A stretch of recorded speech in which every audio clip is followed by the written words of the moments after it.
Welcome to the channel. This is video number 4 in the series. As you saw in the title, I resolved my type 2 diabetes after 7 weeks. Full disclosure, the lady in the thumbnail, she's over 50, she's a type 2 diabetic, she was diagnosed more than 8 years ago, and she is a subscriber to this channel.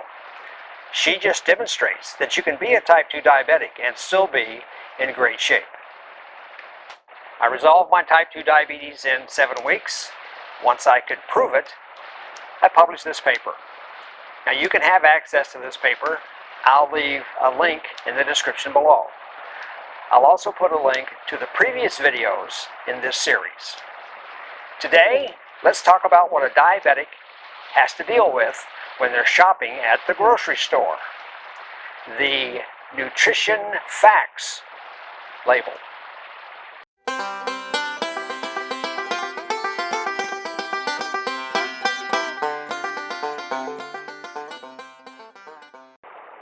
Being a diabetic is a challenge when it comes to food choices. If you've been following along in the series, you know I developed a pancreas-friendly food chart. It sorts the foods by load on my pancreas. The chart is sorted by the glycemic load, and the lightest load is at the top of the chart, and the heavier loads is at the bottom of the chart. Spoiler alert, I just eat the foods at the top of the chart. It's that simple. So you're in the grocery and you're going to do some shopping. That is a nutrition fact label. It's on all the packaging in the United States. Once you learn how to read that label, it's pretty easy to use. Now there's a full explanation on my paper on page 10. As a diabetic, I have a limitation as to the number of carbohydrates I can consume during the day. I eat 2 meals a day and I eat 2 snacks a day. And these labels help me make better food choices when I'm shopping at the grocery.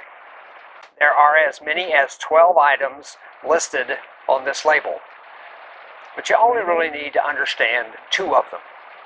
At the top is serving size, because you need to know how many servings are in the package. Something else you need to understand is that everything below serving size, all the numbers below serving size, are for just 1 serving. Secondly, you need to take a look at the total carbohydrates value. The little g means carbs. For me, I have a limitation of 60 carbs per meal and 30 carbs per snack. Now, included in the total carbohydrates, just under it is the amount of sugar they have put in this 1 serving. And under that is the amount of additional sugar they have put in this 1 serving. Now, if more than half the carbs of this serving is sugar, I'm not buying this product. I'm putting it back on the shelf. I'm giving my pancreas the priority, not my taste buds. This is a nutrition fact label off of a tub of yogurt. And yogurt is a great source of protein. It's very healthy.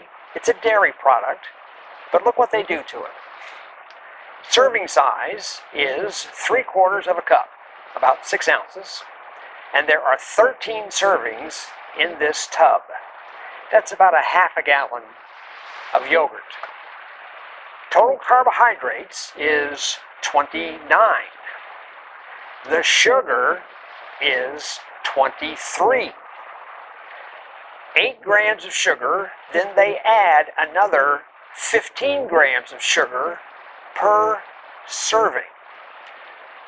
Now you should know that 4 grams of sugar is a teaspoon of sugar. There's 5 teaspoons of sugar in 1 serving for this yogurt.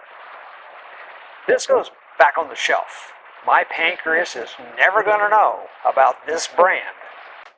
This is a packaged dinner label.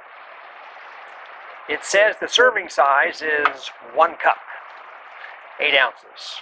and it says there are 5 servings in this package. No surprise, it's a 40-ounce package. The total carbs for one serving is 34. And the good news is there's only 1 gram of sugar in this serving size and 0 grams of additional sugar in this one serving. So is this a good choice for me? Well, yes and no. Let me show you what I do. Now I can eat half of this bag of this dinner if I do a little surgery. You see, all the carbs are in the pasta. So what I do is I open the bag while it's still frozen, I pour the contents out on a plate, and I separate out all the pasta. Then I throw away a little over half of the pasta and put the rest back in the bag. Now the reason that works is the whole bag now has 120 carbs of pasta, and my limitation is 60. So this is really 2 different meals for me. And that's how I do it. And it works pretty well. Now I do the same thing when making a pizza. But back in 2010, I did a video on making pizza, and I'll put a link in the description below. Well, I could do this all day. There's a single tub of mango yogurt. It's going to stay on the shelf. Here's baby food. Now, baby food's not made for babies. Baby food is made for mom, because mom's going to test it first. And if mom doesn't like it, she's not going to give it to the baby. But if mom likes it, oh, here, sweetheart, you're going to love this. And that's what we feed to our babies. Well, this is Dallas. Thanks for listening. If you don't already know, hit the like button, hit subscribe, and the bell notification. This is Dallas. I'll see you. Thanks for listening. And I'm working on video number 5 in the series.